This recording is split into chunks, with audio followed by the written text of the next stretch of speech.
ಎಲ್ಲಾ ಹಾನಿಯಿಂದ ಕೂದಲನ್ನು ರಕ್ಷಿಸುತ್ತೆ. ಬರೀ Amrut noni reach root premium hair oil. ನೋಡಿ,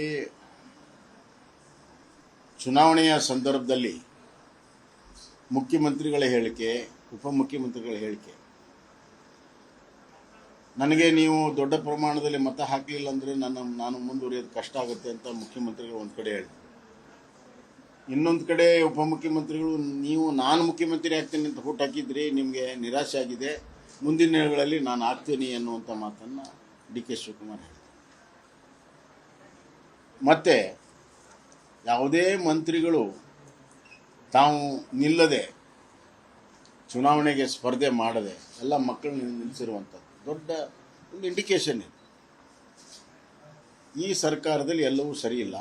ನಂಬರ್ 1, ಆಂತರಿಕವಾದಂಥ ಸಾಕಷ್ಟು ವಿಚಾರಗಳಲ್ಲಿ ಭಿನ್ನಾಭಿಪ್ರಾಯ ಇದೆ. ಈಗಾಗಲೇ ಲಾಬಿಗಳಿದ್ದಾವೆ. ಚುನಾವಣೆ ಬಂದಿದೆ ಅಂತೇಳಿ ಅಲ್ಪ ವಿರಾಮ ಆಯಿತು, ಈಗ ಮತ್ತೆ ಅದು ಪ್ರಾರಂಭ ಆಗುತ್ತೆ. Congress government will fall by its own contradictions.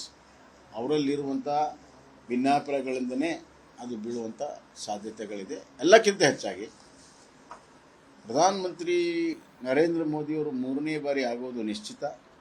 ಅದಾದ ಕೆಲವೇ ತಿಂಗಳಲ್ಲಿ ಆಲ್ ಇಂಡಿಯಾ ಕಾಂಗ್ರೆಸ್ನಲ್ಲಿ ಕೂಡ ಭಾಳಷ್ಟು ವ್ಯತ್ಯಾಸ ಇದೆ. ವರ್ಟಿಕಲ್ ಸ್ಪ್ಲಿಟ್ ಆದರೂ ಕೂಡ ಆಶ್ಚರ್ಯ ಪಡಬೇಕಾಗಿದೆ.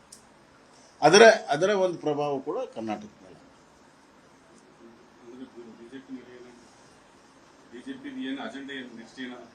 ಇಲ್ಲಿ ನಮ್ದೇನು ಅಜೆಂಡಾ ಅಲ್ಲ, ನೋಡೋಣ, ಅಲ್ಲಿ ಡೆವಲಪ್ಮೆಂಟ್ ನೋಡಿ ಕಾದು ನೋಡ್ತಾ ಇದ್ದೇವೆ ಅಷ್ಟೇ.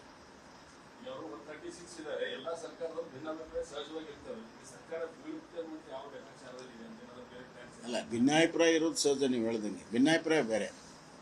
ಭಿನ್ನಾಭಿಪ್ರಾಯಗಳು ಇಲ್ಲದೆ ಇರುವಂಥ ಸರ್ಕಾರಗಳಿಲ್ಲ. ಭಿನ್ನಾಭಿಪ್ರಾಯ ಅಲ್ಲ, ಇಲ್ಲಿ ಪೈಪೋಟಿ ಇದೆ. ಮುಖ್ಯಮಂತ್ರಿ ಆಗೋದಕ್ಕೆ ಒಬ್ಬರು ತುದಿಗಾಲ ಮೇಲೆ ನಿಂತಿದ್ದಾರೆ, ಅನ್ಯಾಯ ಆಗಿದೆ ಅಂತ. ಇನ್ನು ಮುಖ್ಯಮಂತ್ರಿ ಸ್ಥಾನವನ್ನು ನಾನು ಯಾರಿಗೂ ಕೂಡ ಬಿಟ್ಟುಕೊಡೋದಿಲ್ಲ ಅನ್ನುವಂಥದ್ದು ಏನಿದೆ, ಈ ವ್ಯಕ್ತಿತ್ವಗಳ ಪೈಪೋಟಿ ಭಾಳಷ್ಟು ಸಂದರ್ಭಗಳಲ್ಲಿ ರಾಜಕೀಯವಾಗಿ ದೊಡ್ಡ ಪರಿಣಾಮಗಳನ್ನು ತಂದುಕೊಟ್ಟಿದೆ. ನಮ್ಮ ಕರ್ನಾಟಕ ಇತಿಹಾಸವನ್ನು ತೆಗೆದುಕೊಂಡು ಉದಾಹರಣೆಗೆ ನಾನು ಹೇಳಬೇಕು ಅಂತ, ಮತ್ತು ಮೇಲ್ಮಟ್ಟದಲ್ಲಿರುವಂಥ ಭಿನ್ನಾಭಿಪ್ರಾಯಗಳ ಒಂದು ಕರಿಛಾಯೆ ಕೂಡ ಇಲ್ಲಿ ಬೀಳ್ತದೆ. ಯಾವಾಗ ಕಾಂಗ್ರೆಸ್ ಸ್ಪ್ಲಿಟ್ ಆಯಿತು 1969ರಲ್ಲಿ, ಸಿಂಡಿಕೇಟ್ ಆಯಿತು, ವೀರೇಂದ್ರ ಪಾಟೀಲ್ ಮುಖ್ಯಮಂತ್ರಿ ಇದ್ದರು, ರಾತ್ರೋರಾತ್ರಿ ಬದಲಾವಣೆ ಆಯಿತು. ಅವರು ತಮ್ಮ ಸ್ಥಾನಕ್ಕೆ ರಾಜೀನಾಮೆ ಕೊಡಬೇಕಾಯಿತು, ರಾಷ್ಟ್ರಪತಿ ಆಡಳಿತ ಬಂತು. ಮುಂದೆ ದೇವರಾಜ್ ಅರಸು ಅವರು ಮುಖ್ಯಮಂತ್ರಿ ಇದ್ದಾಗ ಮತ್ತೆ ಕಾಂಗ್ರೆಸ್ ಸ್ಪ್ಲಿಟ್ ಆಯಿತು. ಆವಾಗ ದೇವರಾಜ್ ಅರಸು ಅವರ ವಿರುದ್ಧ ಆವಾಗಲೂ ಕೂಡ 130ಕ್ಕಿಂತ ಹೆಚ್ಚು ಬಹುಮತ ಇತ್ತು. ಗುಂಡೂರಾವ್, ವೀರಪ್ಪ ಮೊಯ್ಲಿ, ಬಂಗಾರಪ್ಪ ಈ 3 ಜನ ಬಿಟ್ಟರೆ ಮತ್ತಾರು ಇರಲಿಲ್ಲ.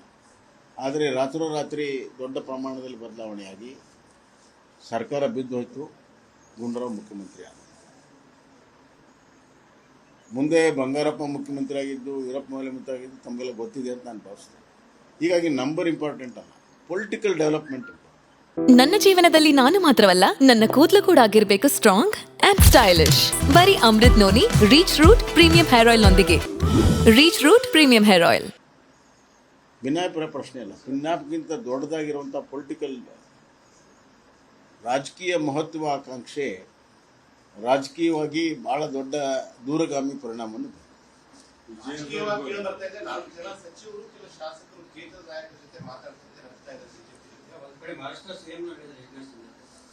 ಅಲ್ಲ, ನಾನು ಬೇರೆಯವರ ಹೇಳಿಕೆ ಬಗ್ಗೆ ನಾನು ಪ್ರತಿಕ್ರಿಯೆ ಕೊಡೋಕ್ಕಾಗಲ್ಲ. ಅದ್ರ ಬಗ್ಗೆ ನನಗೇನು ಅಷ್ಟು ಮಾಹಿತಿ ಇಲ್ಲ, ಮತ್ತು ನನಗೆ ಅದನ್ನು ಪ್ರತಿಕ್ರಿಯೆ ಕೊಡೋಕ್ಕೆ ಸಾಧ್ಯ ಇಲ್ಲ. ಆದರೆ ರಾಜಕೀಯ ವಿಶ್ಲೇಷಣೆ ಮಾತ್ರ ಈ ಥರ ಇರುವಂಥದ್ದು ಬಹಳ ಜನಕ್ಕೆ ಇದು ಗೊತ್ತಿರುವಂಥದ್ದು. ಅನುಕ್ಷಣದ ಸುದ್ದಿಗಳಿಗಾಗಿ ವಿಸ್ತಾರ ನ್ಯೂಸ್ ಯೂಟ್ಯೂಬ್ ಚಾನೆಲ್ ಸಬ್ಸ್ಕ್ರೈಬ್ ಮಾಡಿ. ಹೊಸ ಸುದ್ದಿಗಳ ನೋಟಿಫಿಕೇಶನ್ಗಾಗಿ ಬೆಲ್ ಐಕಾನ್ ಕ್ಲಿಕ್ ಮಾಡಿ. ಲೇಟೆಸ್ಟ್ ಅಪ್ಡೇಟ್ಸ್ಗಾಗಿ www.vistaranews.com ವೆಬ್ಸೈಟ್ಗೆ ವಿಸಿಟ್ ಮಾಡಿ. ಅಂಗೈಯಲ್ಲೇ ಜಗತ್ತಿನ ಸುದ್ದಿ ತಿಳಿಯಲು ವಿಸ್ತಾರ ನ್ಯೂಸ್ ಕನ್ನಡ ಆಪ್ ಡೌನ್ಲೋಡ್ ಮಾಡಿ.